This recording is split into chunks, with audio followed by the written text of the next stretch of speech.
What would you do if a flight attendant laughed as she spilled juice on you, then told you to move because a wealthy white man wanted your seat?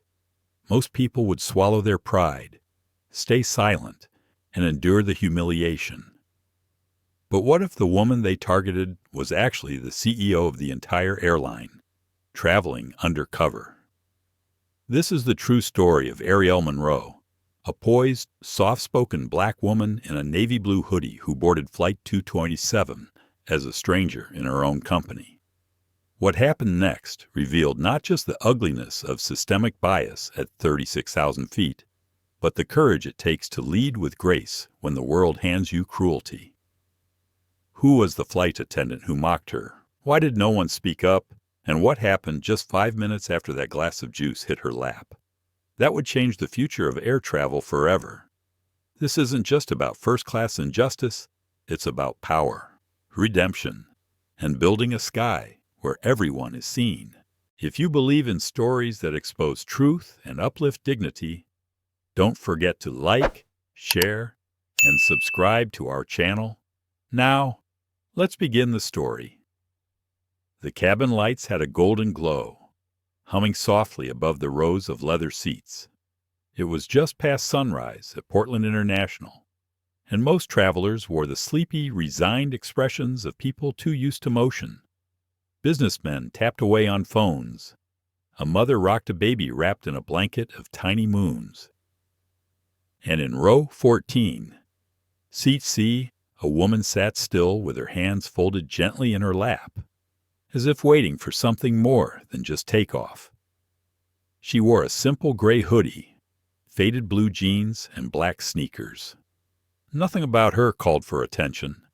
Her braids were tucked neatly under a knit cap. A paperback novel rested on the tray table in front of her, spine cracked, pages well loved. To anyone looking, she was just another tired black woman on a flight from Portland to Dallas. Invisible, forgettable, and that was exactly what she needed to be. Arielle Monroe, age 43, had learned that invisibility was sometimes the most powerful vantage point in the world, especially when you were the CEO of the very airline you were flying on. Skynova Airlines was her pride and burden, a company she'd built not from inherited legacy, but from long nights in airport terminals, from her years as a gate agent and later as a flight operations manager. She had slept on benches during weather delays. She had de-escalated passengers during reroutes. She had worked New Year's Eve on the tarmac in below-zero wind just to cover for someone who called out sick. And now, she sat anonymously in coach. Arielle didn't do this often, just 4 times a year. The initiative was called Project Ember, a flame that could expose what the polished reports never did: the cracks, the silences, the moments you couldn't catch on performance metrics. The boarding doors hadn't even closed yet, but she could already feel the tension in the air. It wasn't the usual hustle of travel stress. This felt colder. "Excuse me," came a voice sharp and shrill from 2 rows up. "I asked for a seat with more legroom, not a jungle." Arielle didn't even have to look. The flight attendant, blonde and poised in her snug navy blazer, offered a tight-lipped smile. "I'll check what I can do, ma'am," she said, with the performative cheer that sounded like it came from behind a mask. The woman with the complaint scoffed, tapping irritably at her designer handbag. The attendant turned quickly, and as she walked down the aisle, her smile vanished. She passed Arielle's row, glanced down briefly, then up again, with a kind of look that sliced. Her name badge read, "Candace?" Arielle had seen it before.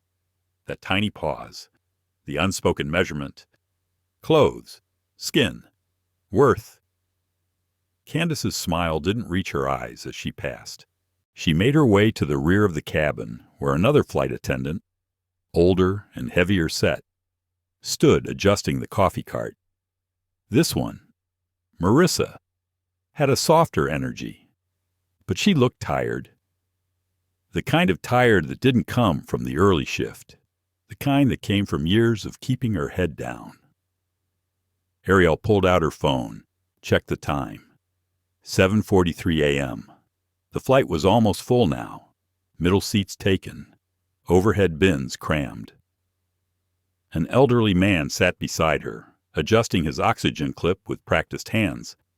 He gave her a small nod. She returned it. She leaned back. Inhale. Exhale. Seatbelts. Everyone, came Candace's voice through the PA system, too bright to be sincere. We'll be pushing off shortly. The plane began to taxi. Engines roared to life. And inside, Arielle braced, not for turbulence, but for the truths she had come to uncover. Because no matter how many millions she oversaw, no matter how many investor meetings she led, or how many headlines praised her as the first black woman CEO of a major U.S.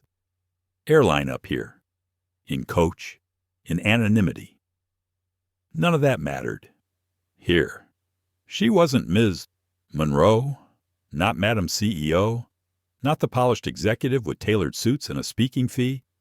Here, she was just seat 14C, and she had come to see how it felt to be small again. From the corner of her eye, she saw Candace laughing quietly with another passenger, sipping something from a stainless steel tumbler. It was early, but the lines between personal and professional had already started to blur. Arielle turned her gaze toward the window. The city was shrinking beneath them, roads like veins, trees like moss. Her fingers traced the edge of the paperback. She wasn't here to make noise.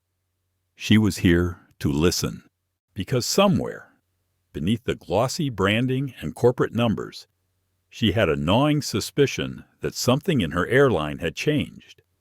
It wasn't one bad apple. It wasn't one broken system.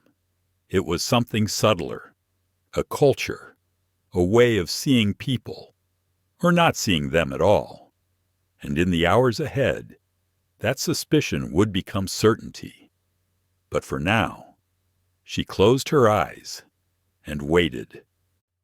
The plane cruised above the clouds now. A blanket of white stretched below, like frozen ocean foam. Outside the window, the sun broke gently through the horizon, casting soft gold along the rows of quietly stirring passengers. Arielle Monroe opened her eyes slowly. The quiet hum of the engines filled her ears. She'd learned long ago that silence on a plane could be deceptive. It was in the hush that the loudest truths often emerged. She glanced sideways at the elderly man beside her, Leon Archer. He had dozed off, his head tilted slightly to the right. Thin oxygen tubes curled around his ears and down into a small tank beneath the seat. He clutched a worn leather journal in one hand. His fingers relaxed as if trusting the world again. Arielle smiled faintly. She had always noticed details. Small ones, unspoken ones. The way people adjusted themselves based on who they sat beside. The way silence changed depending on skin tone.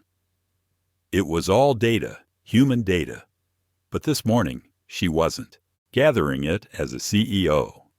She was absorbing it as someone living it. The flight attendants had begun beverage service, the clink of ice, the soft pop of soda cans. Marissa pushed the cart slowly up the aisle, offering a soft good morning to each row. Her voice was weary but kind. She offered everyone choices, a small smile when they asked for something extra. When she reached row 14, she paused, looking down at Arielle for a moment longer than the others. "Coffee or juice, ma'am?" she asked. "Just water, please," Arielle replied quietly. Marissa nodded and handed her a small plastic cup, her eyes flicking briefly to the oxygen tank beside Leon. "You two traveling together?" she asked softly. Arielle shook her head. "We just met this morning." She hesitated, then added, "He seems peaceful, doesn't he?" Marissa gave a small nod. "I think he's one of the kind ones." And then she was gone, wheeling the cart forward with a faint sigh. her steps slower than Candace's sharp clicking heels. Just moments later, tone shifted. From the front of the cabin, Arielle heard Candace laughing again, but this time it was laced with something pointed. The way someone laughs, not because something is funny, but because they think they found a safe target. "She's wearing a knit cap in June," Candace said loud enough for several rows to hear. Her voice dropped slightly, but not enough. "You just know she asked for extra peanuts before we even took off." A burst of stifled laughter followed. Arielle didn't need to look. She knew she was the punchline, and not because of what she wore. She looked down at her hoodie, then at her hands. Dark brown steadied on her lap. She didn't move, didn't flinch. Instead, she listened. Candace moved through the rows like she owned them, tossing glances, dropping half smiles, like coins she didn't intend to pick back up. "Excuse me," came a voice from row 12. A young Latina woman in glasses. "I ordered apple juice, but you gave me orange." Candace rolled her eyes as if the correction had wounded her personally. "It's all the same sugar anyway," she muttered and turned, without fixing the mistake.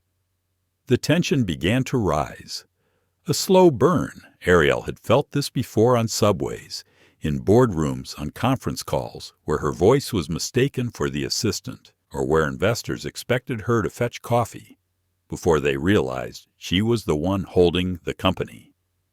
She had learned not to react in the moment, not to give people the drama they thought they could bait out of her. But the truth, the real truth, was that every time it happened, it carved a little deeper. She stared at her reflection in the window, the faint outline of her face against the clouds beyond, and asked herself a question she hated needing to ask. Was she still the right one to lead this company? Had something in her gone too quiet? Her fingers traced the edges of the seatbelt, old habits anchoring herself in place. She thought of her father, the long-haul trucker who taught her the value of observation. "People reveal themselves when they think no one's watching," he used to say, and that was exactly what she was doing now, observing. Until the spill. It happened so fast, it barely had a prelude. Candace reached across the aisle to pass a cranberry juice to a man in Fort Nay, and in the process tilted the serving tray toward Arielle's lap. A wave of red liquid splashed over her hoodie and jeans, splotching across the fabric like a wound. "Oh my God," Candace said, but not an apology, more like it was an inconvenience. As if Arielle had gotten in the way of her drink, Arielle stood quickly, cool liquid dripping onto the cabin carpet. "Ma'am, you'll need to sit," Candace said clearly, irritated now. "There's turbulence ahead." Arielle blinked at her water dripping from her fingers. "Do you have any napkins?" Candace made a show of sighing.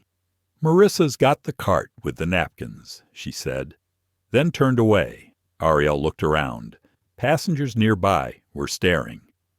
Some out of curiosity, some sympathy, but no one said anything. The worst part wasn't the spill. It wasn't even the laughter. It was the indifference. Arielle sat back down, soaked silent. Leon stirred beside her, opening one eye. "Miss you all right?" She nodded, wiping her hands on the inner lining of her hoodie.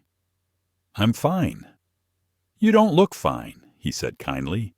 "You look like you're swallowing a lot more than juice." Arielle almost laughed, but it caught in her throat, and for a moment she considered telling him everything who she was, why she was here, what she had just witnessed. But she didn't. Not yet. She needed more. She needed to see who Candace became, when no one challenged her, when power turned into cruelty, and uniform became shield.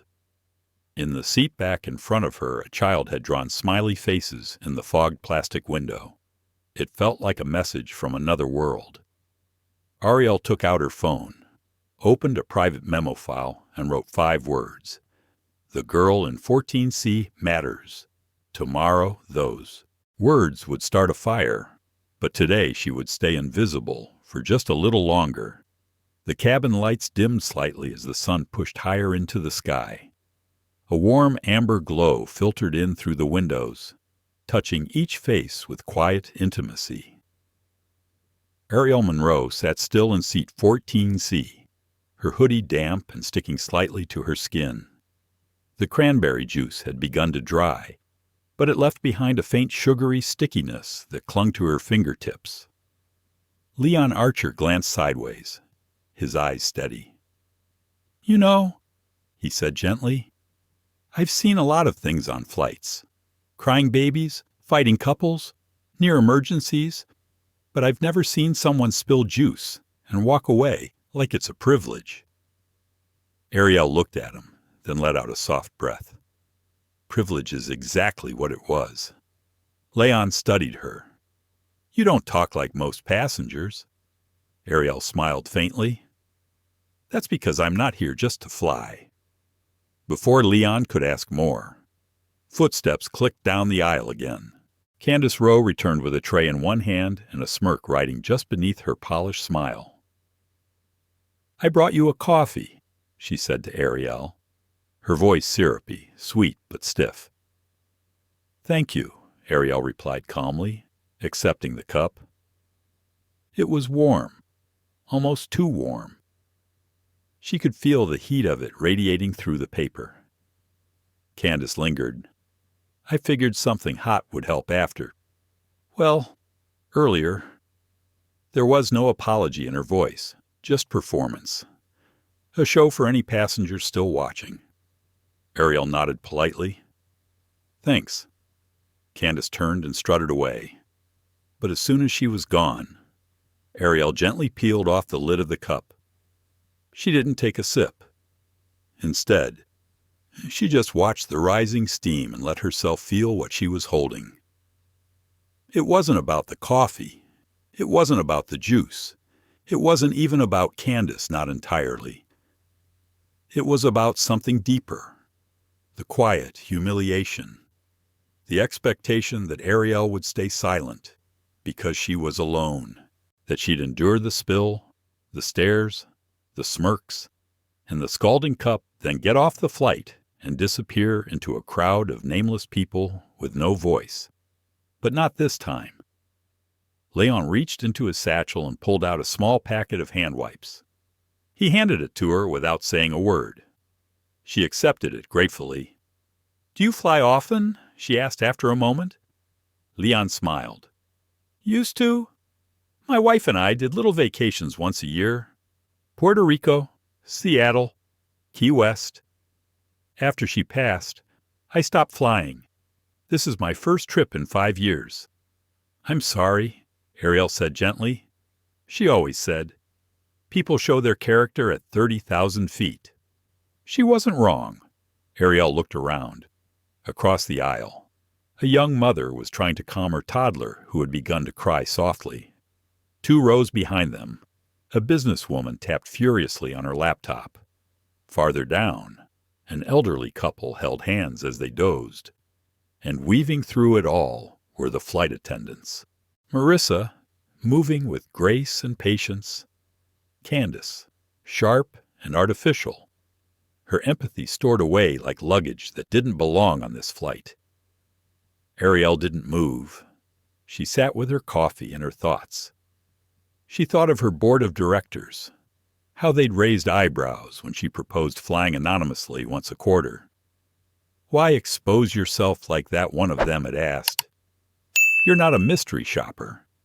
But she was something more dangerous than that. She was a mirror to show them what the airline looked like when no one thought power was watching. A chime rang overhead. The captain's voice crackled through the speakers, announcing an approaching turbulence patch. We ask all passengers and crew to take their seats and secure all service items. The cart disappeared. The clatter stopped. The aisles grew quiet, but tension still lingered. As the plane gently rocked, Arielle closed her eyes. The rhythm of the aircraft often soothed her. It reminded her of long road trips as a child, the hum of tires on pavement as her father drove silently through the night.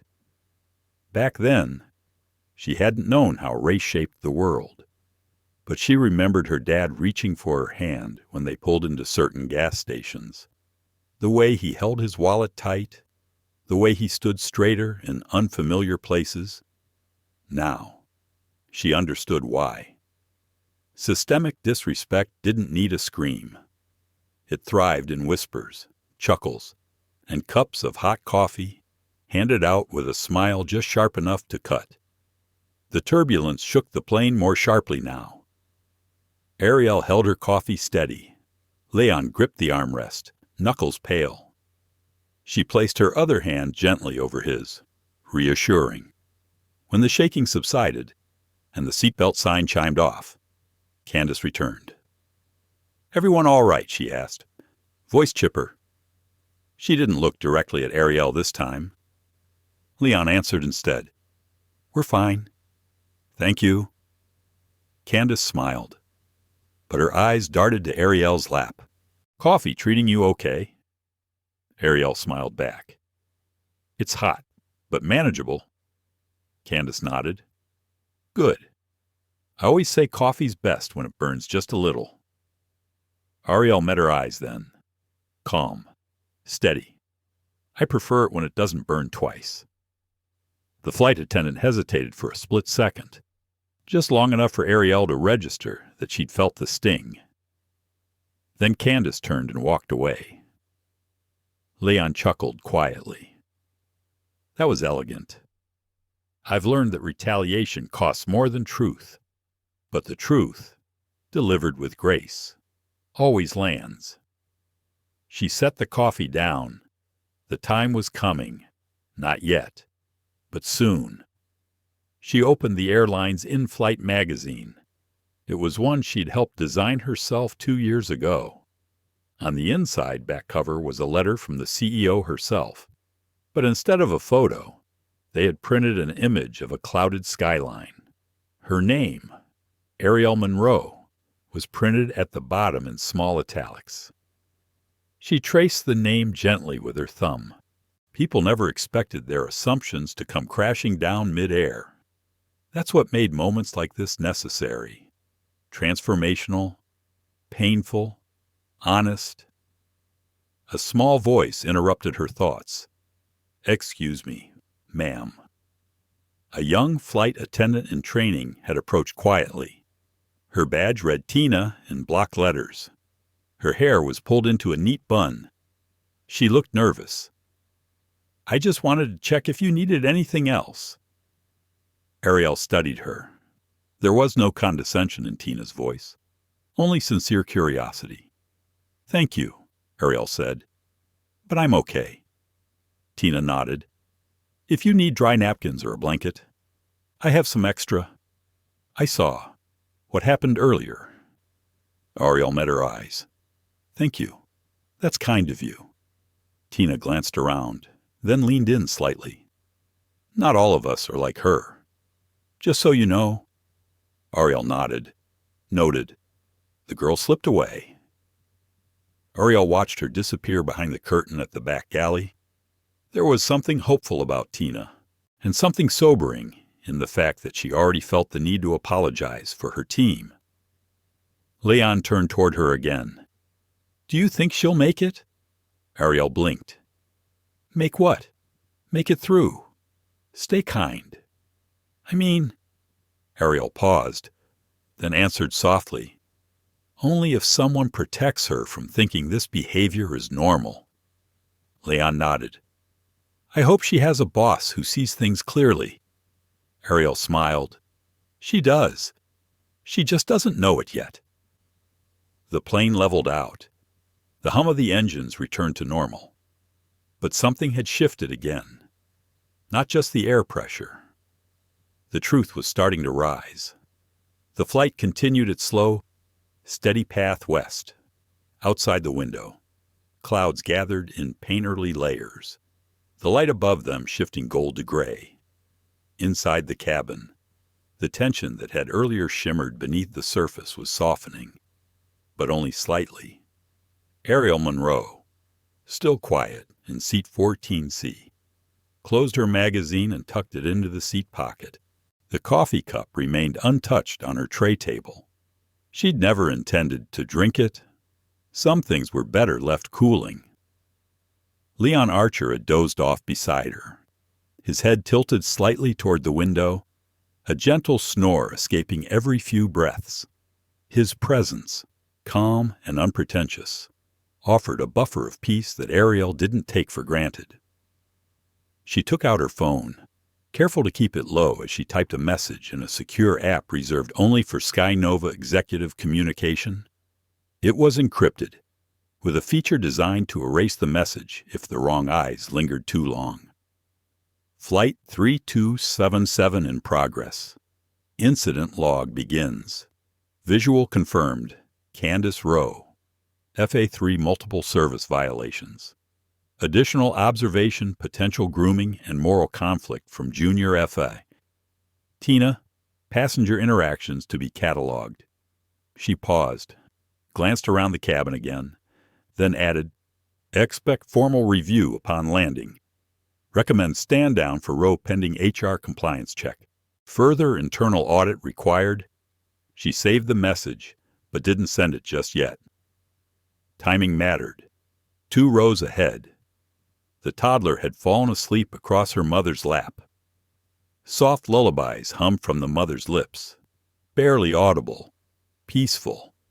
A gentle rustling sound stirred near the front. Marissa Green, the older flight attendant, emerged from behind the curtain separating first class from main. Her posture was relaxed, but her eyes scanned like a veteran. She didn't just see people, she read them.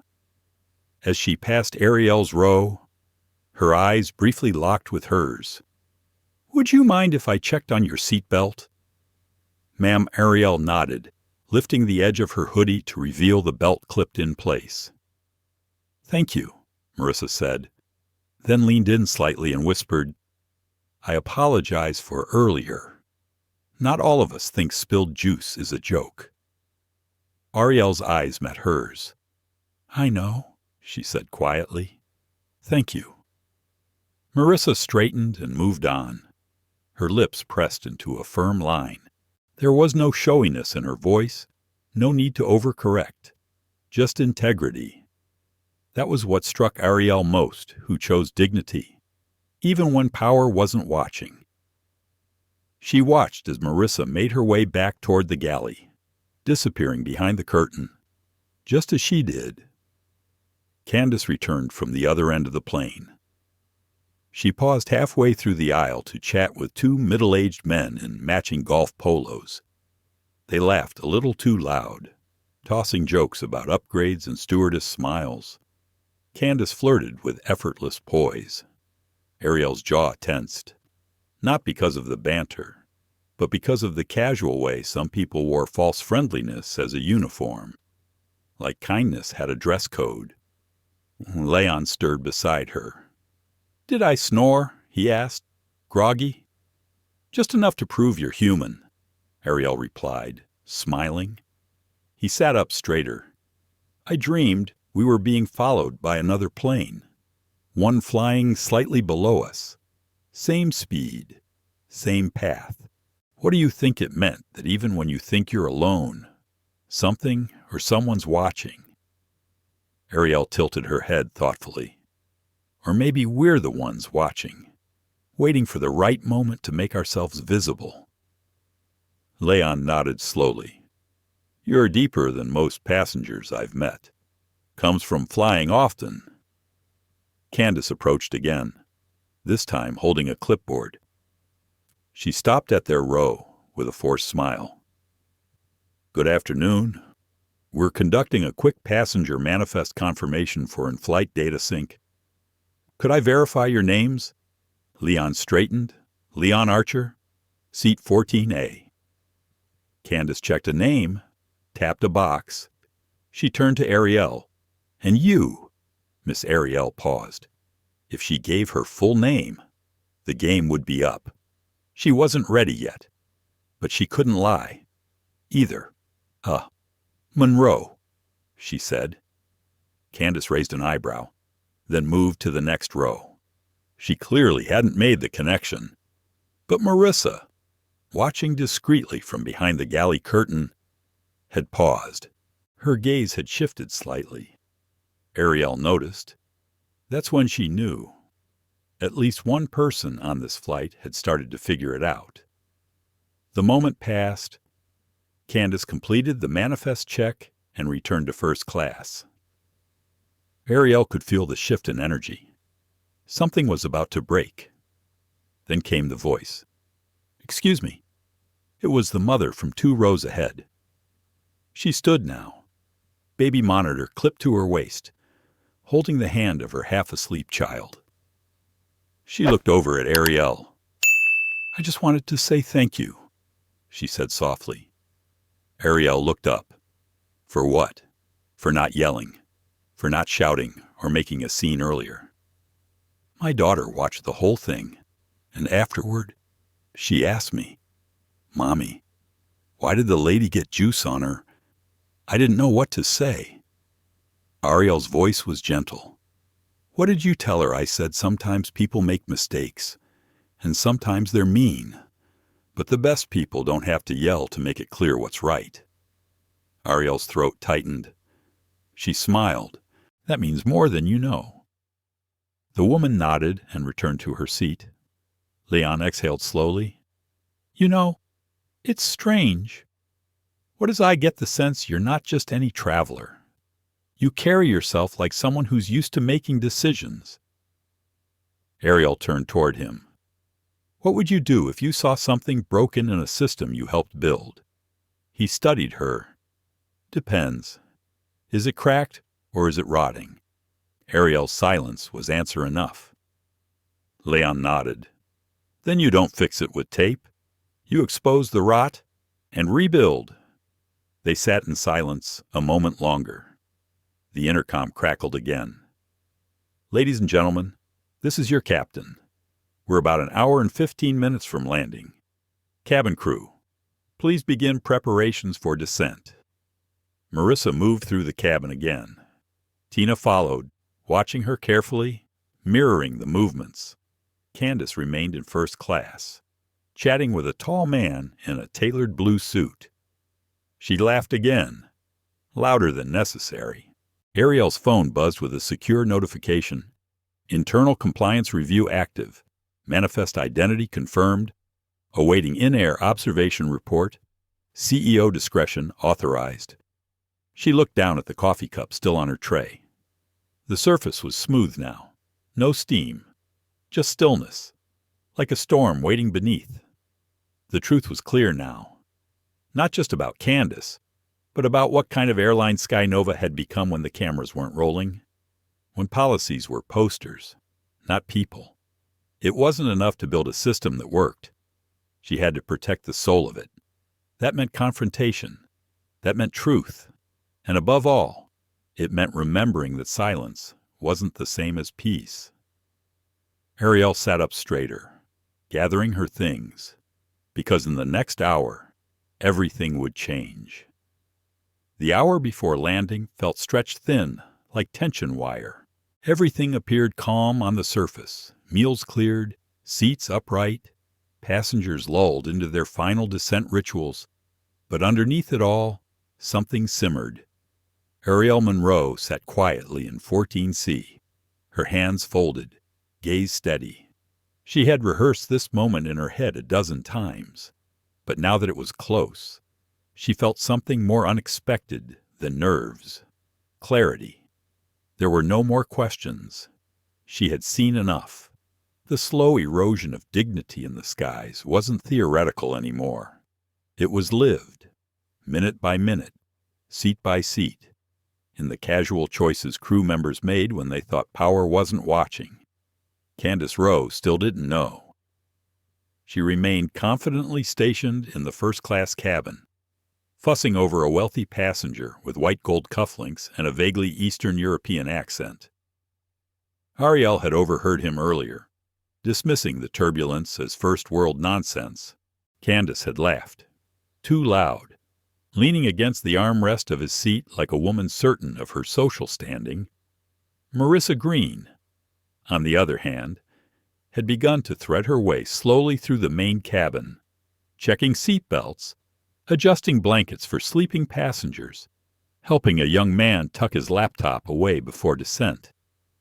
She stopped near Arielle again. "Ma'am," she said gently, "just confirming everything is secure for landing. I appreciate you, Ms. Green," Arielle said softly. "Your professionalism is noted." Marissa blinked at the use of her name. "Thank you. That means more than you know." Their eyes met. A moment passed, and something unspoken transferred between them, recognition, understanding, perhaps even trust. Leon Archer shifted beside Arielle, clicking his belt back into place. "I suppose it's almost time," he said. "For what?" "For the part where masks fall away." Arielle turned toward him with a faint smile. "You've got an instinct for drama." "No," he said. "Just for people." She checked her phone again. A final encrypted message had arrived. "Board has been notified. Ground team prepped at Gate C-17. Discretion lifted at your command." Arielle slipped the phone into her coat pocket. At the front of the plane, Candace emerged from behind the first-class curtain, striding down the aisle now with an exaggerated smile plastered across her face. It was performative, the kind of smile one put on before a supervisor's unannounced visit. She stopped midway to assist a man with his overhead bin, though he hadn't asked for help. Tina trailed behind her silently, notebook in hand, scribbling things Arielle could only guess at. Candace's voice rang out. "Ladies and gentlemen, on behalf of Captain Reyes and the entire crew, thank you for choosing Sky Nova. We'll be touching down in approximately 25 minutes. Please remain seated with your belts fastened and tray tables stowed." Arielle leaned back in her seat, letting the final minutes unfold. Her breathing was slow, measured. Each exhale steadied her. She closed her eyes briefly, and when she opened them, the curtain between first and main class had parted again this time, not by a flight attendant, but by a passenger. The man from seat 2A stepped through with a paper napkin in hand and looked around uncertainly. He spotted Candace and walked toward her. "Excuse me," he said. "Is there a manager or senior officer I can speak to? The woman in seat 2D mentioned she requested a vegan meal weeks ago and was told it would be here, but nothing was available." Candace rolled her eyes without subtlety. "Sir, we do our best, but not everything gets prioritized on short domestic routes." The man's brow furrowed. "That's not what your policy says. She's pre-diabetic. A processed meat tray isn't just inconsiderate, it's dangerous." Candace waved her hand lightly. "If you have complaints, send them to Sky Nova after landing. That's what the contact cards are for." And then, to Arielle's surprise, Marissa appeared, quietly, calmly. "I can take it from here," she said to Candace, placing a hand gently on the man's arm. "Sir, I apologize for the inconvenience. I'll personally see that your companion gets a proper snack with no allergens. Come with me." Candace's jaw clenched, but she said nothing. As Marissa led the man back toward first class, Candace shot a glance around the cabin, eyes twitching. Then her gaze landed on Arielle. Something flickered in her expression, a hint of discomfort. She walked over slowly, stopping beside Arielle's row. Her voice was forced lightness. "I hope everything else has been satisfactory for you, ma'am." Arielle looked up. "You're Candace Rowe." "Correct." "Yes," Candace said, blinking. "And you are?" Arielle didn't answer immediately. She opened her coat slightly, pulling out a small leather ID holder. She turned it toward Candace, who took a moment before reading it, her face drained of color. Skynova Airline's president and chief executive officer Arielle Monroe. The world slowed. Passengers nearby hadn't heard, but they watched Candace's body stiffen. Arielle's voice was low, calm, without malice. You may want to return to the galley and sit until landing. There will be an incident debriefing when we arrive. Security is waiting at gate C-17. I didn't know, Candace stammered. I didn't know who you were. That's precisely the problem, Arielle replied. You shouldn't have to know who someone is to treat them with dignity. Candace stood frozen. Tina approached from behind. Ma'am, is everything all right? Arielle looked at her kindly. Thank you. Tina, would you mind assisting Ms. Rowe to her jump seat? Tina nodded quickly and gently guided Candace away. Leon leaned closer. That was surgical. Arielle exhaled slowly. Sometimes the cleanest cuts leave the deepest changes. By the time the wheels touched down, there was a different kind of silence on board. Not the sleepy hush of a flight ending, but the weighted quiet of awareness settling into the room. Marissa met Arielle's eyes once more during final checks. This time, she didn't speak, but she nodded. A small, respectful gesture from one woman to another. As passengers stood and gathered their bags, whispers moved in waves. No one knew the full story yet, but they had felt the shift. When Arielle stepped onto the jet bridge, the ground team stood waiting. No red carpet, no cameras, just 4 people in suits and earpieces, ready for a private walk down the tarmac. She didn't look back. Some things are best left on board, carried away with the jet stream. But others' truths, names, small injustices had to be brought down to earth, because silence wasn't enough, not anymore. As Arielle stepped onto the jet bridge, the hum of the tarmac beyond greeted her like a low, pulsing drum. The kind of sound that reminded her of transitions, between sky and soil, between pretense and truth. The 4-member ground team waited in a triangle formation near the service entrance, just past the retracting accordion gate. Each wore crisp navy jackets with subtle Skynova insignias and solemn expressions. None addressed her by name. That was the agreement. Total discretion.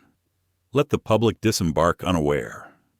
Behind her, the cabin rustled as passengers reached for carry-ons, exchanged murmurs, and filtered slowly into the corridor. Leon Archer, her observant seatmate, paused beside her. You'll do well, he said in a low voice. You already are. She looked at him. His tone wasn't congratulatory. It was understanding. As if he knew she'd traded more than comfort to get here. Thank you, she said, for seeing without assuming. He gave a small smile, then disappeared into the crowd, leaving Arielle alone under the bright glow of terminal lighting. Marissa Green was the next to exit the plane. She looked surprised to see Arielle still standing near the service rail. I didn't expect you to wait, Marissa said. I wanted to speak with you. Arielle replied, privately, if you're comfortable. Marissa glanced over her shoulder. We've got a debriefing. I assume you do, Arielle said. But yours will be. It's different. Marissa followed Arielle toward a side hallway marked Authorized Personnel Only. One of the agents opened the door silently. Beyond it was a glass-walled lounge with clean lines and private security cameras. Arielle motioned for her to sit. You showed decency, Arielle began. Not just to me, but to others. Consistently. Marissa shifted. I wasn't trying to stand out. Honestly, I was just doing what I thought was right. Exactly, Arielle said. Which is why I want you to consider something. She pulled a folder from her satchel and slid it across the glass table. Marissa opened it slowly, eyes widening. Executive Flight Standards Liaison, she said aloud. It's a lateral move with higher visibility and more impact, Arielle said. You'd help rewrite policies from the inside, based on how things actually happen up there. Marissa blinked twice, then covered her mouth briefly with her hand. Ms. Monroe, I don't know what to say. Start by calling me Arielle. Marissa nodded slowly, her voice soft. Arielle.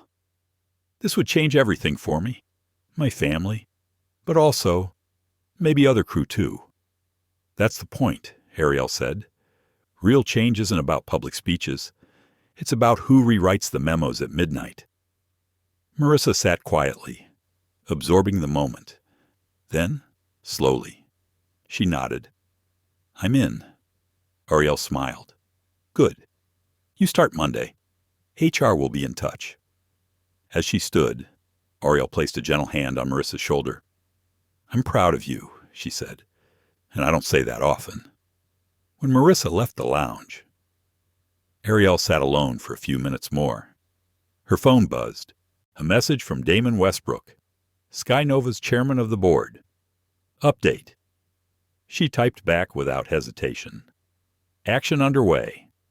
Internal meeting requested with full board tomorrow at 8.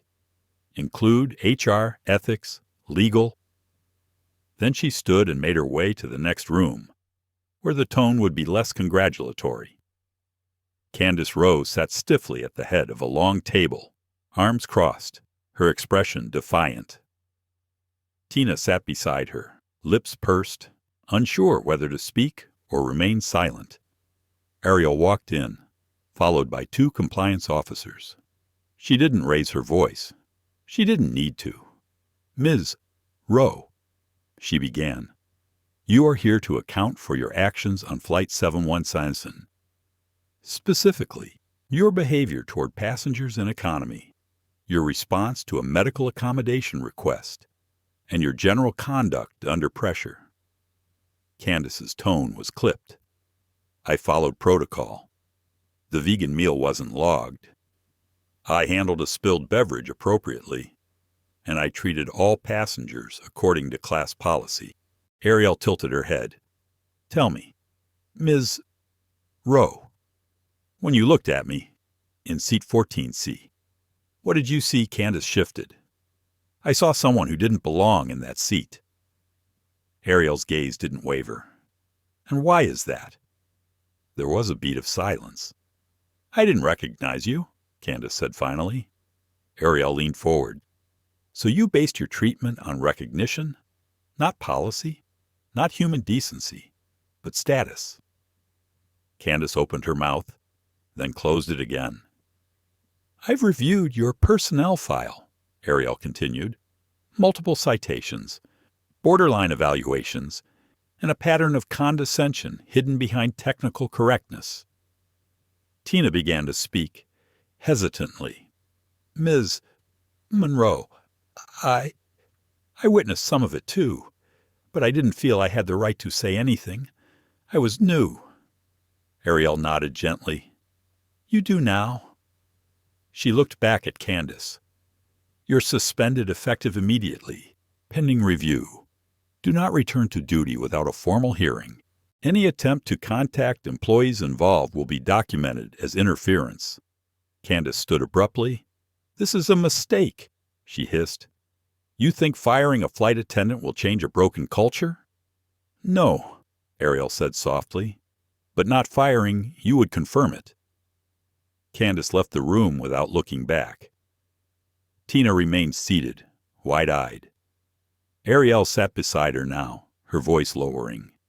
You did the right thing today. I know it was hard. I was scared, Tina admitted, of speaking up, of losing my job. You won't lose it, Arielle assured. In fact, you've earned a mentor. Marissa Green. Report to her on Monday. Tina's mouth fell open. Thank you. I won't let you down. I believe you, Arielle said. Later that evening, at her hotel suite overlooking the city, Arielle sat by the window with a cup of herbal tea, the day's weight finally pressing into her spine. She looked out across the tarmac where lights blinked like soft stars. Somewhere out there. Another flight attendant was folding blankets. Another was offering a snack with real kindness. Another was hesitating between silence and justice. She picked up her tablet and opened a new draft memo. Immediate interim reforms for Cabin Crew Standards 1. Dignity training for all levels of staff. 2. Anonymous internal reporting line, independent of crew leadership. 3. All accommodations reviewed by a real-time digital dashboard linked to manifest. 4. Inclusion council staffed by rotating frontline workers. Arielle typed until her tea cooled and the sky grew darker. Then she paused, her fingers resting on the glass keyboard, and whispered softly to herself, "One flight at a time." Because justice didn't come with grand speeches or media pressers. It came with small, unwavering decisions, with quiet stances, with names no one applauded except the ones who were seen. The next morning, the Sky Nova Executive Board gathered on the 32nd floor of their headquarters in Seattle. The conference room, designed with sweeping views of Puget Sound, gleamed with early sunlight. But inside, the mood was far from light. 15 members sat at the long, polished walnut table, legal, HR, branding, operations, risk. The air was heavy with anticipation, not because this was a standard quarterly strategy review, but because Arielle Monroe had personally summoned them, and when she did that, something was coming. Arielle entered the room quietly, dressed in a simple dark gray suit, her hair pulled back in a low bun. She placed her iPad on the table, nodded once to the team, and remained standing. "Thank you all for being here," she said, her voice calm but resolute. "What I'm about to share is not theory, not conjecture, not branding talk. It's what I experienced firsthand yesterday, on board Flight 717. Murmurs circled. A few executives leaned forward. Others sat rigid, unsure where this was going. I boarded that flight under a pseudonym. No title, no staff. I booked it myself. Sat in row 14, middle seat. Someone at the far end of the table raised a brow. Was this a scheduled audit? Arielle, no, she said. It was a personal test. And I didn't plan to return with a report.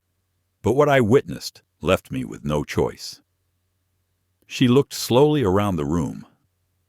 A young black woman me was dismissed, humiliated, and laughed at. After a drink was intentionally spilled on her, not because of anything she said or did, but because of how she looked and where she sat. The room fell quiet. One of our own. She continued. Flight attendant Candace Rowe chose to make a spectacle out of perceived inferiority. Another crew member, Marissa Green, quietly tried to make it right. A third Tina froze, caught between silence and justice. Sound familiar? The VP of Branding, Evelyn Harper, cleared her throat.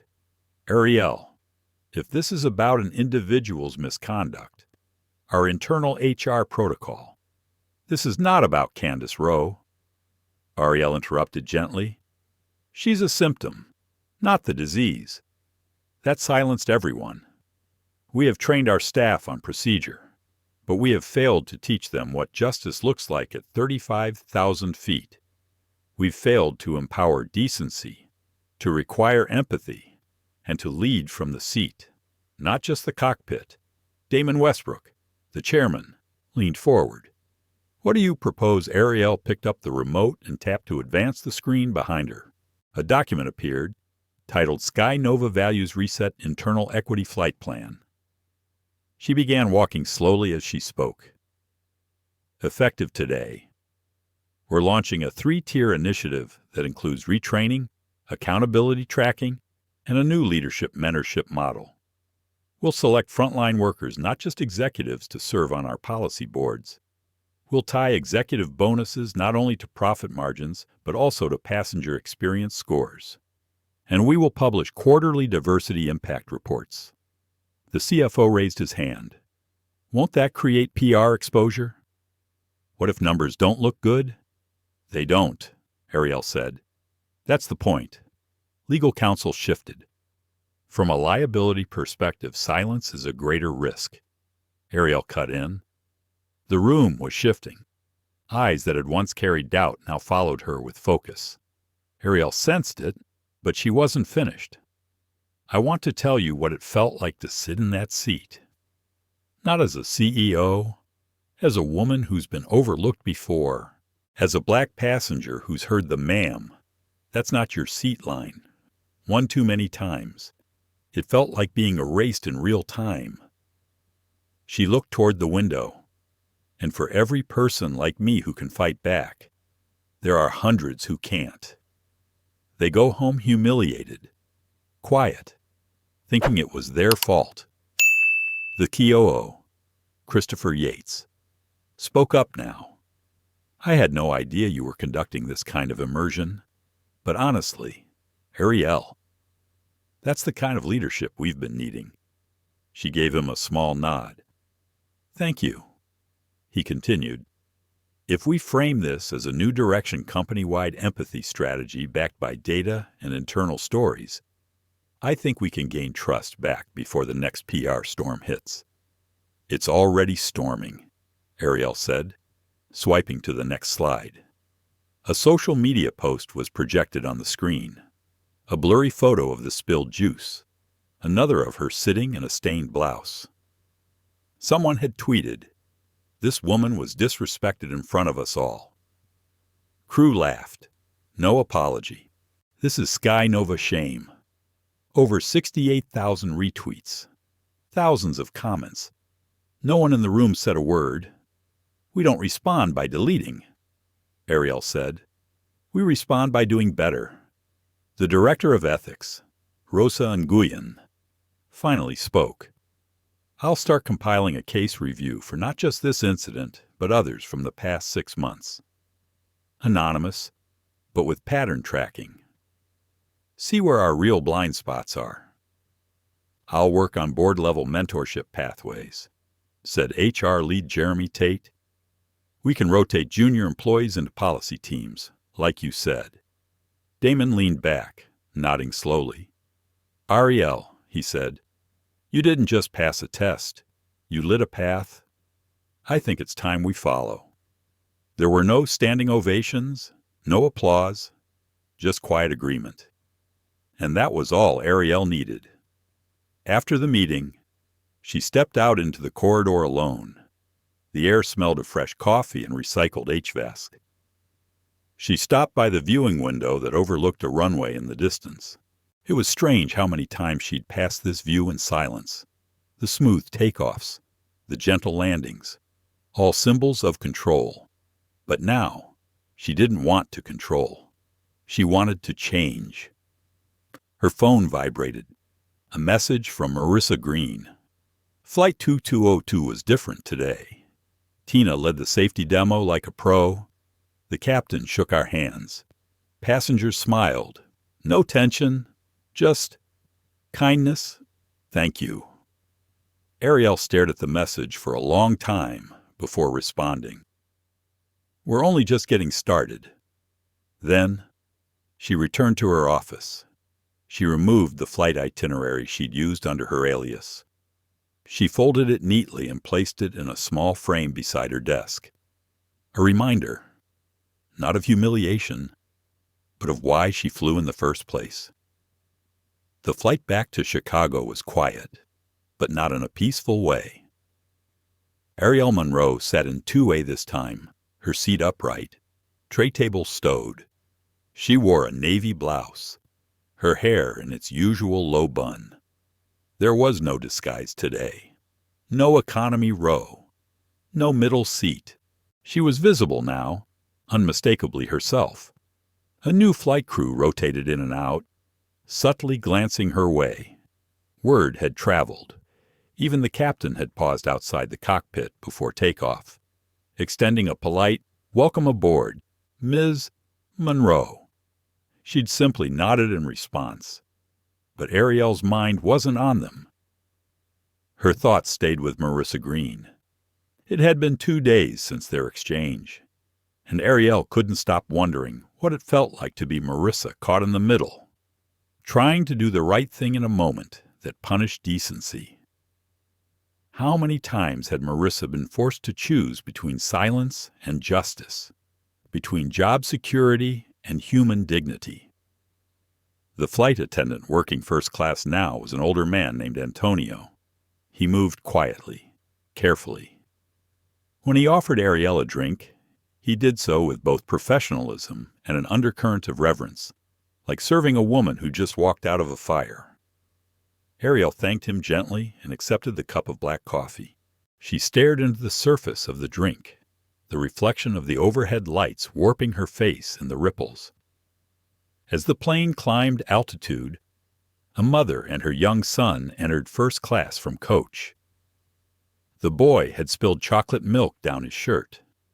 The mother, visibly flustered, apologized to Antonio, but the older man waved her worry off. "It's nothing," he said with a warm smile. "Come, I'll get you a towel. Stay here till you're cleaned up." He guided them kindly toward the galley. No raised voices, no judgment, just help. Arielle watched the exchange unfold with an ache in her chest.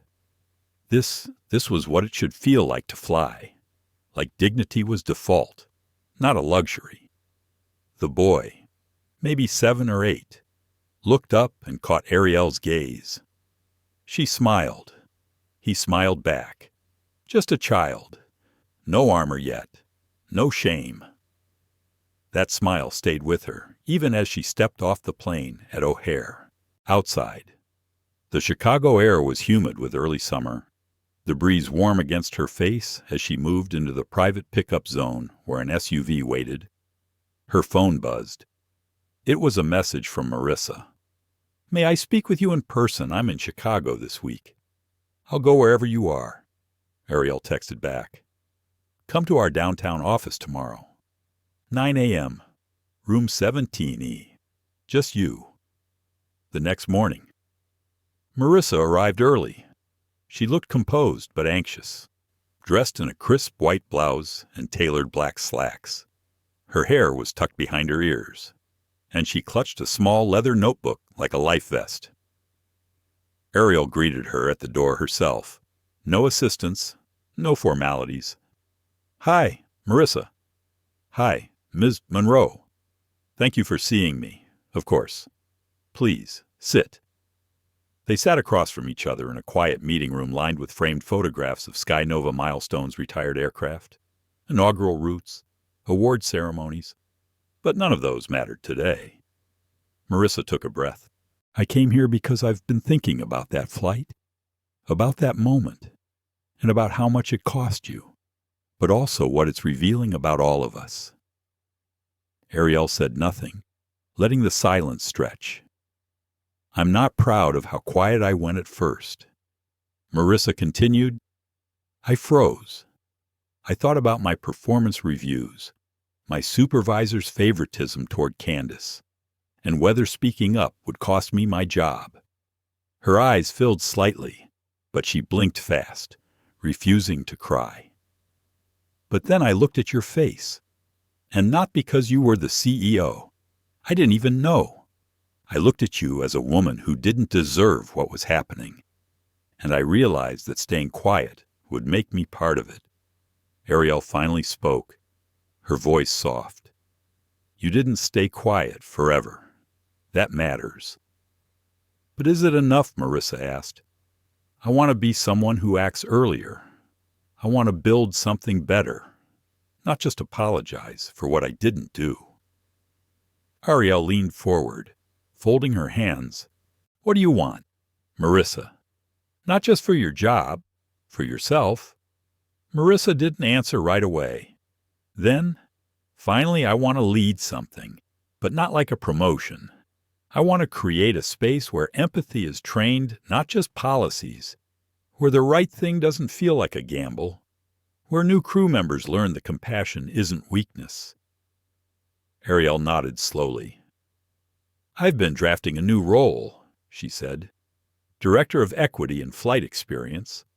It's a hybrid position training, advocacy, staff mentorship, and passenger insight work. I hadn't decided who should take it. Marissa's eyes widened. Would you consider applying? There was a beat of stunned silence. You're serious. Very. But I'm just a flight attendant. You are a witness, and you chose to do what so few do.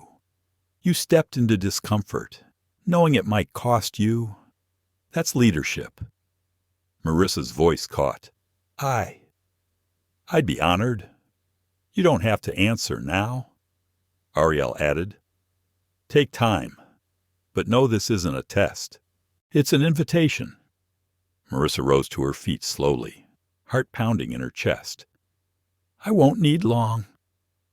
When she left the room, Arielle remained seated, staring again at the framed photo of their first international flight to Nairobi.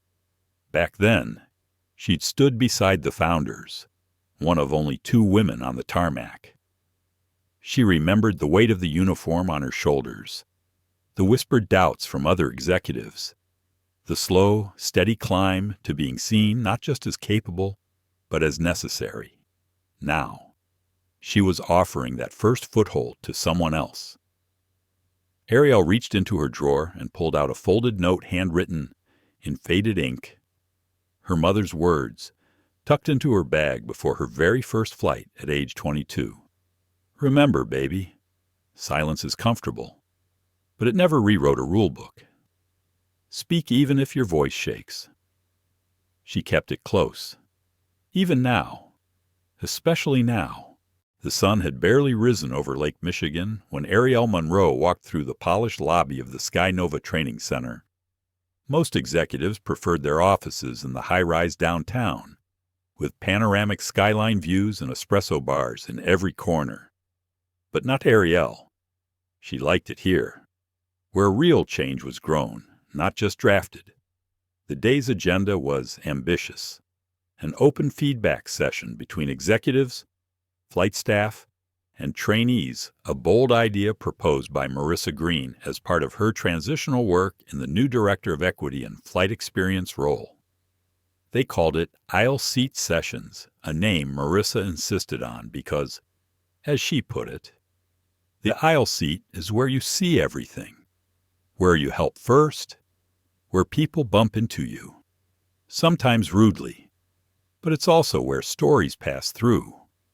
The room was set up like a mock aircraft cabin, 2 narrow rows of chairs, overhead bins above, aisle down the center. Simple, intimate, intentional. Arielle arrived early, slipping into seat 12C, no placard, no fanfare, just a notepad and coffee.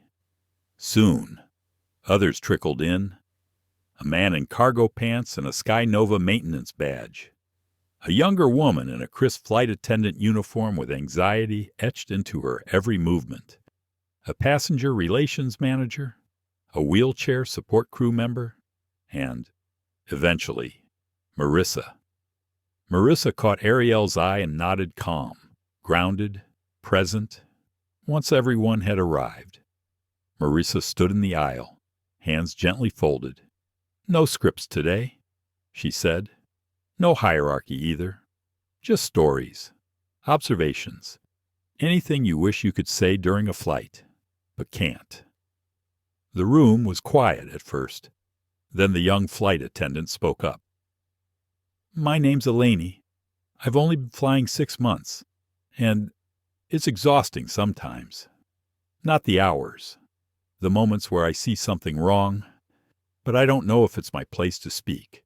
Like, if a senior attendant dismisses a passenger, or rolls their eyes at someone who needs help, or she paused, or mocks an accent, I've seen that, and I freeze. A man in the back, maybe mid-40s, nodded. I'm Will, he said. I fix landing gear. You'd think none of this touches me, but it does. I've heard people talk about passenger types like categories. I remember this one day an older black woman came off a flight, and a pilot muttered, "She probably complained about the wine." He looked down. I didn't say anything. I pretended I didn't hear it. But I did, and it stuck with me. Arielle's hand tightened around her pen. Each confession cut through the air like a whisper in a cathedral. No shouts, no judgment, just truths, finally said aloud. An older woman named Norma spoke next. "I've worked gate crew for 22 years. I've seen families cry, beg, yell. But the part that breaks me most, the quiet ones, the ones who look like they've already decided no one will believe them." She looked at Arielle directly. "Like that woman on your flight?" Arielle held her gaze. "Yes," she said, "exactly like her." A new voice spoke up from the back. "I'm Trey. I'm gay. And I've flown enough to know that smiling doesn't always disarm people. Sometimes it invites more. Assumptions." He looked around nervously. "I've been touched inappropriately by passengers. Once, by a coworker. I reported it, but nothing happened. I didn't want to be that guy again. So I let it go, and I hate that I did." The room stilled. No one rushed to fix it. No corporate buzzwords or training protocol spilled out. Just shared breath, shared grief. Arielle stood. "Can I say something?" Heads turned. She spoke quietly. "When I was 29, I took my first flight as an acting director. I wore a navy pantsuit, hair pulled back, everything by the book. I sat in first class, and a man next to me looked confused. He asked if I was a singer. A small laugh rippled through the group, not from humor, but understanding. I told him I was heading to Geneva for an aviation conference. He asked again, "But really, what do you do?" She paused. Back then, I smiled. I explained again. I let the moment pass. Arielle moved to the aisle. "I've let a lot of moments pass." No one spoke. She inhaled, "But not anymore, and neither should you." Eleni's voice returned, small but steady. "What do we do when we're scared?" Arielle looked at her. "You speak anyway, even if your voice shakes. And if you lose something, because of it, know this company didn't deserve you in the first place." Marissa stepped forward, a glint of pride in her eyes. "That's what this new program is about. Reporting pathways that go above middle management, anonymous testimonies if needed, but most importantly, changing what we reward." She smiled gently. "Starting next month, leadership promotions will include emotional intelligence evaluations, peer feedback, and impact assessments from the flight floor. Because if you can't lead with empathy, you won't lead at all." The group exhaled. Some smiled. Others blinked back tears. For the first time in a long time, it felt like more than corporate theater. It felt like truth. Later that afternoon, Arielle sat in her private office, overlooking the skyline. The session still echoed in her mind, every word, every pause, every unspoken weight finally named. Her assistant knocked gently. "There's someone here who says she flew with you recently. Gate C8. She asked for a moment of your time. Name Angela, mid-50s. Said you helped her with a juice incident." Arielle's breath caught. She stood slowly. "I'll go to her. Downstairs, in the small public waiting area." Angela sat with a travel bag on her lap. Her blouse was the same floral print Arielle remembered. Her eyes, tired but kind. When she saw Arielle, she stood abruptly. "I didn't know. Not until a few days ago. They showed me the article." Arielle stepped forward. "You don't owe me anything." Angela shook her head. "I do. You showed grace I didn't even recognize in the moment. I've carried shame my whole life for things I let slide. And when that flight attendant laughed at you, I just sat there." She blinked quickly. "Not anymore." Arielle took her hand. "You're not too late." Angela exhaled, a deep, shaking breath. "Thank you." They stood there a moment longer. No cameras, no headlines, just two women, bruised by different storms, anchoring each other in stillness. And above them, flights took off one by one, each plane a chance to rewrite what skies could feel like when dignity boarded first. The following Thursday, the Sky Nova Boardroom, usually a polished sanctuary of sleek surfaces and untouched coffee, was anything but calm. Screens blinked with headlines. Social media feeds scrolled fast. Phrases like hidden cameras, viral outrage, and anonymous crew chat logs rotated through news cycles. A second video had surfaced, grainy but clear. It captured the juice incident, not just the spill, but the smirk that followed. The words, "She can't complain. Bet she used points," muttered by flight attendant Rhea under her breath as she walked away. The clip had over 6 million views in 48 hours. Arielle Monroe sat at the head of the table, calm but alert. Her phone buzzed every few seconds, but she didn't touch it. Her focus was on the people in the room. There was Marissa Green to her right, visibly exhausted but steady. Across from her, VP of Operations Jonah Feldman was flipping through a thick incident report. Legal counsel, HR executives, and 2 board members sat tight-lipped around the edges. "We need to contain this," Jonah said, finally breaking the silence. "The crew chat logs are the most damaging. They're filled with microaggressions, some outright racism. If they get picked up by major news outlets, we're dealing with not just PR, but a federal audit." Marissa leaned forward. "With respect, this isn't about containment. It's about confrontation. If we keep acting like this is a leak to plug, we'll never change what's underneath." Arielle nodded slowly. "She's right. We can't win back trust by silencing the truth." Jonah rubbed his temples. "So what do you propose?" "We fire the entire flight team." "Not just fire," Arielle said, her voice calm but full. "We transform. Ground the flight crew from Flight 263. Launch a full cultural audit. Mandate recertification, not just in emergency procedures, but in human dignity.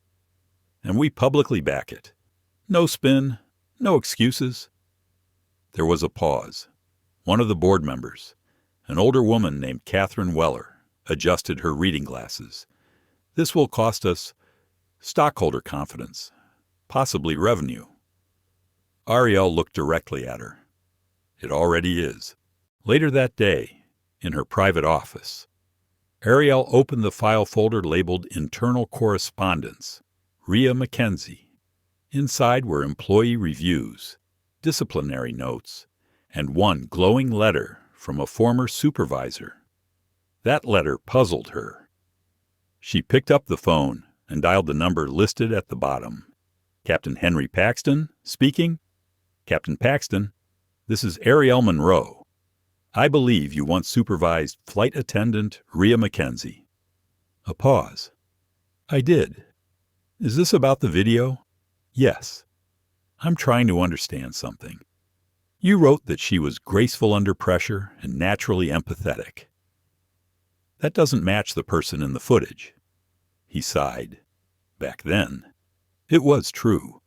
She started off sharp, curious. First one on the plane, last one off. But something shifted. It's like she hardened. I couldn't reach her by the end." "What happened?" "There was a flight to New Orleans about 2 years ago. Turbulence. Emergency landing. A passenger and coach black woman with a small child got accused of not following safety instructions. Rhea stood up for her, loudly, even filed a formal complaint against the purser. And The complaint disappeared. Rhea was reassigned routes. She stopped talking about it. A few months later, her reviews changed. Arielle felt something cold settle in her chest. "Thank you, Captain." When she hung up, she stared out the window. The city below dotted with stories no algorithm could capture. She thought about how easily people break under systems that reward silence and punish principle. About how the same person who once fought for justice could become its opposite under enough pressure, humiliation, and quiet isolation. That evening, Arielle reviewed passenger complaints from the last 2 years on similar routes. A pattern emerged, subtle but undeniable. More complaints came from black women flying first or business class than any other demographic, and almost all included the phrase disbelief or unwelcome. She sat back. It wasn't just Rhea, it was culture, cumulative erosion, the kind that didn't explode overnight, but decayed from within, like mold behind drywall. Suddenly, her assistant knocked. "There's someone waiting downstairs. Says she used to work for the airline. Asked for 5 minutes. Name Monica Fields. Former customer relations." Arielle's brow furrowed. "Send her up." Minutes later, Monica entered. Mid-30s, modestly dressed, but with the fire behind her eyes. She held a worn folder in her hands. "Ms. Monroe, thank you for seeing me. I don't work here anymore, but I used to process complaints, especially post-flight reviews. Please, have a seat." Monica sat but didn't relax. "I quit a year ago, not because I wanted to, because I couldn't sleep anymore." She opened the folder. "These are emails I was told to archive without follow-up. Most involve the same issue: racial bias, dismissive treatment, especially toward black and brown passengers." Arielle's fingers tensed as she took the documents. Why didn't anyone escalate? Some tried, but most of us, we got used to being told, "It's being handled," or "That's not actionable." Over time, you stop believing your own instincts. Monica looked down. "I'm sorry. I stayed quiet too long." Arielle met her eyes. "You're not quiet now, and this matters." She stood.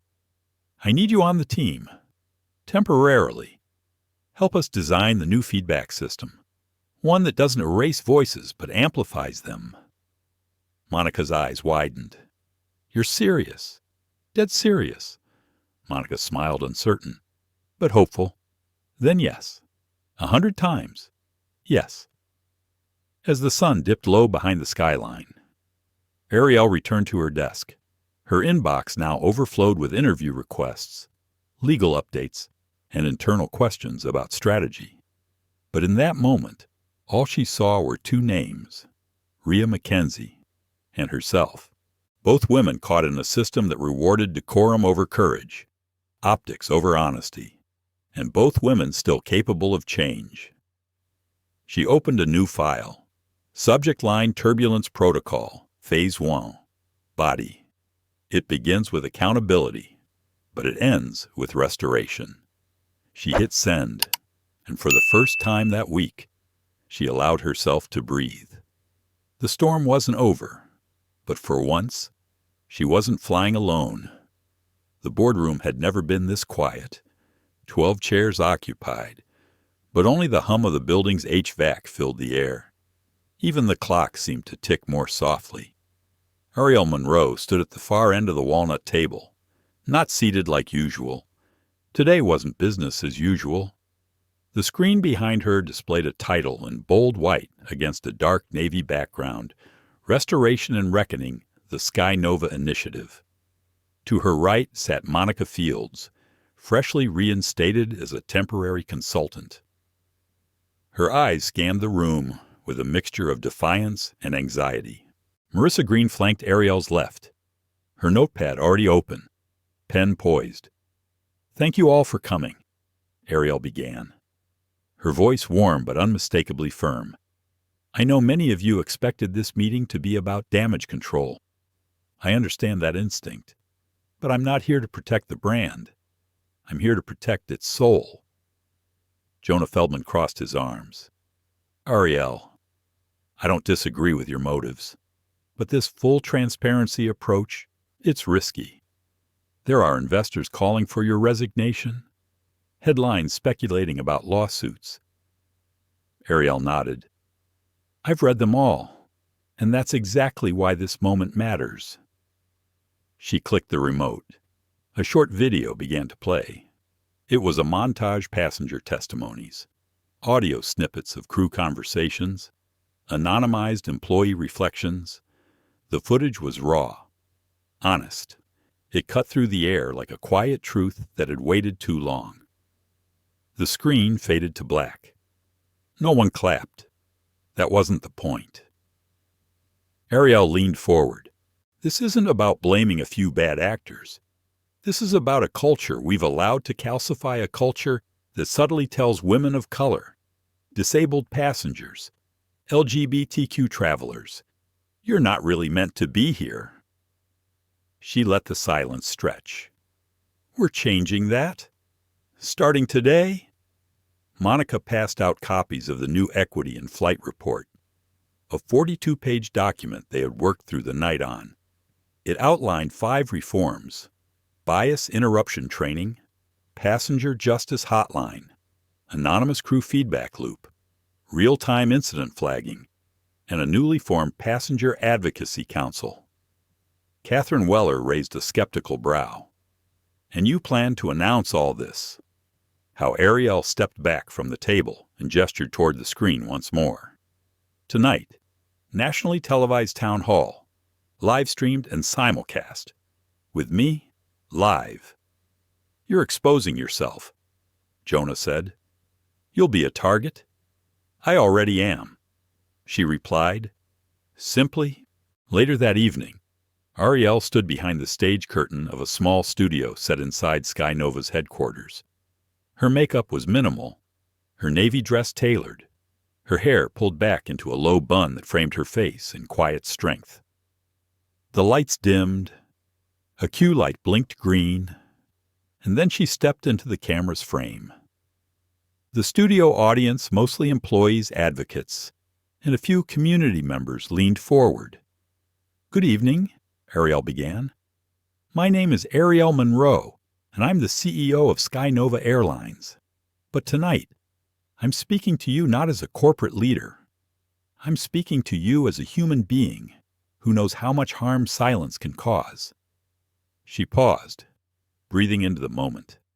"A few weeks ago, I boarded one of our flights under a different name. I sat in first class. I wore a sweater and jeans. I brought a book. And I was ignored, mocked, and humiliated by a flight attendant who assumed I didn't belong." A small gasp rippled through the crowd. "And I didn't report it right away. Not because I was afraid, but because I wanted to see how far it would go, how many people would watch and say nothing." She turned slightly to look at the camera. "This wasn't about me. This was about every black woman who's been asked if she's in the right seat, every young man who's assumed to be dangerous, every non-binary passenger who gets side-eyed at the gate." She opened the Equity and Flight Report in her hand. "These are not just policies. They're our promises, and we will be held accountable for every single one. In the audience." Monica's eyes welled with tears. Marissa clasped her hands tightly. Even Jonah, watching from a backstage monitor, exhaled slowly.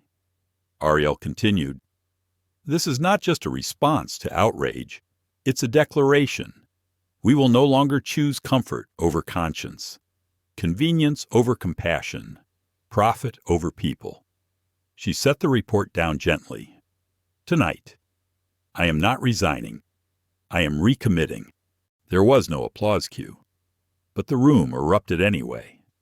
After the town hall, the internet reacted with wildfire force. Clips of Arielle's speech circulated with hashtags like "Be Wings of Justice" and "More Not in My Seat." Former passengers began sharing their own stories, not in anger alone, but in hope that maybe this time someone really was listening. But not everyone celebrated. By midnight, 2 board members issued formal statements questioning Arielle's emotional overreach. A pilots' union demanded clarification on new training mandates. A major investor from Dubai called to express concern about brand stability. Arielle read it all. She didn't flinch, because the next morning, her inbox overflowed with emails that mattered more. From a mother named Denise, whose autistic son had been treated with gentleness for the first time on a SkyNova flight last week. From a Nigerian-American graduate student, who said watching the town hall made her feel seen in the air for the first time in her life. And from Ria McKenzie. The email was short. Subject, thank you, body. I failed. I hardened. I forgot who I was. But watching you speak reminded me why I joined in the first place. If there's any way to start again. I'm asking. Ria Arielle stared at the screen, emotion thick in her throat. She hit reply. Subject Re. Thank you, body. Come in Monday. Let's talk restoration. Arielle. As the sun rose, painting soft light across her office window, Arielle allowed herself a rare smile. Not because the storm was over, but because for the first time it had purpose. 3 weeks after the town hall, Arielle Monroe stood once again in an airport terminal, but this time not in disguise. No hoodie, no boarding under a pseudonym, no shrinking herself into a window seat and praying not to be seen. She wore her usual navy blazer, a white blouse tucked neatly beneath it, and a SkyNova pin fastened near her heart. As she walked through Terminal 4 of Atlanta International, people paused. Some recognized her immediately. A few clapped softly. Others simply nodded in quiet respect. She appreciated all of it. But what mattered more was that they saw her fully now. Not just as a figurehead or a photo on a wall, but as someone who had dared to live the experience she now vowed to change. The airport buzzed with the usual blend of rolling luggage, flight announcements, and casual conversations. But something had shifted. Small details. Flight attendants now wore name badges with a colored circle, a new visual indicator of their recent equity training. Gate agents greeted passengers by name and offered assistance without assumption. There was even a dedicated passenger advocacy desk near security. It wasn't perfect. Not yet. But it was undeniably better. Arielle's phone buzzed. Marissa, you coming back before noon? We've got those new video testimonials to review. She smiled, tapping a quick reply. Arielle boarding soon? Bringing someone with me. That someone was Ria McKenzie. They sat together in a quiet corner of the lounge, sipping tea and staring out at the tarmac. You didn't have to give me another chance, Ria said softly. Her fingers laced nervously. Most people would have just let me fall. Arielle tilted her head. Most people haven't been watching you try to stand back up. Ria looked at her, eyes watery.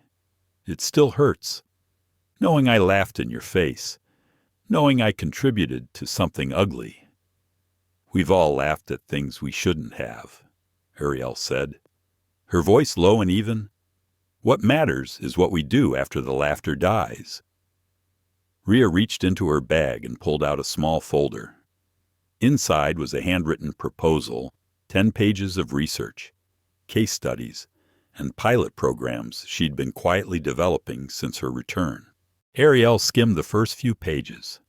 The title read, Empathy and Altitude Rebuilding Trust at 36,000 Feet. Arielle looked up. You wrote this? Every word. Ria nodded. During my suspension, I had to sit with myself And then I realized if I was going to ask for redemption, I'd better bring more than an apology. Arielle didn't respond at first. She simply folded the pages back into the folder and set it on the table with care. Then she extended her hand. "Welcome back. Rhea." It wasn't just a handshake. It was a laying down of judgment and an offering of trust. As they boarded their flight back to headquarters, the pilot came over the intercom. "Good morning, passengers. We're honored today to be carrying two very special guests. One of them is the reason you'll notice the newly retrained crew, the updated service protocol, and those empathy cards in your seat pocket. Ms. Arielle Monroe, our CEO, is with us today. And so is one of our bravest employees. Ms. Rhea Mackenzie, proof that courage doesn't always mean perfection. Sometimes it means owning your mistakes and returning stronger." Gas and then applause moved through the cabin. Arielle glanced at Rhea. Her eyes were wide, a hand covering her mouth. "You didn't." Arielle smiled. "I told the captain, to be honest." As the plane lifted off the runway, something inside Arielle did too. Later in the flight, she walked the aisle slowly, speaking with passengers. A little girl with a Hello Kitty backpack handed her a drawing of an airplane with the words, "Thank you for helping the skies be nice." An elderly man in seat 18A told her how his wheelchair had been treated with care for the first time in years. But one encounter stopped her completely. A young black woman in her early 20s, headphones around her neck, a laptop open with a spreadsheet on it, stood up as Arielle approached. "Ma'am," the young woman said, "I watched your town hall 3 times. I sent it to my mama. I've wanted to work in aviation since I was 8, but I never saw anyone who looked like me in charge. Until you." Arielle's throat tightened. And now the young woman nodded, eyes bright. "Now I applied to your pilot internship. I'm ready." They hugged in the narrow aisle, and the passengers nearby clapped again. Change didn't need parades. Sometimes it just needed presence. Back at headquarters, the team gathered to watch the live stream of a new partnership announcement. Arielle stepped up to the podium next to the Secretary of Transportation. "Today," she said, "SkyNova commits $25 million to the Open Skies Fellowship, a fund supporting underrepresented youth pursuing careers in aviation. Not just pilots, but engineers, safety inspectors, dispatchers, and yes, future CEOs," the Secretary added. "This will be the largest corporate contribution to equity in aviation since the 1970s. It marks a true turning point." Cameras flashed. Reporters shouted questions. But Arielle only heard one voice in her head, her grandmother's. "Years ago. You don't rise so people will clap. You rise so others know they can stand, too." That night, as she sat alone in her office, Arielle pulled out her notebook. She flipped to the last page, where she'd once scribbled a question during her undercover flight. Can dignity be restored mid-air beneath it? She now wrote yes, but only if we land with justice. As the city lights shimmered below and the sky outside deepened into indigo, Arielle closed her eyes. The work wasn't finished, but for the first time in a long while, she believed the sky was wide enough for all of them. Arielle Monroe didn't raise her voice. She didn't seek revenge. She stood up with quiet grace and changed the rules of the sky. Because the truth is, dignity shouldn't depend on your skin color, your seat number, or how much someone else paid for a ticket. In a world too comfortable with silence, she reminded us that leadership doesn't always wear a crown. Sometimes it sits in seat 4A with a juice-stained hoodie and a heart full of resolve. The flight attendant learned a painful lesson. The passengers watched a system unravel. But what matters most is what we take with us when we land. So the next time you see someone treated unfairly, ask yourself, will I be a bystander or a witness who speaks? Because real change doesn't begin in the boardroom. It begins in moments small, sharp, and human. If this story moved you, help us keep these voices flying. Like, share, and subscribe for more powerful stories that challenge injustice, elevate humanity, and inspire transformation.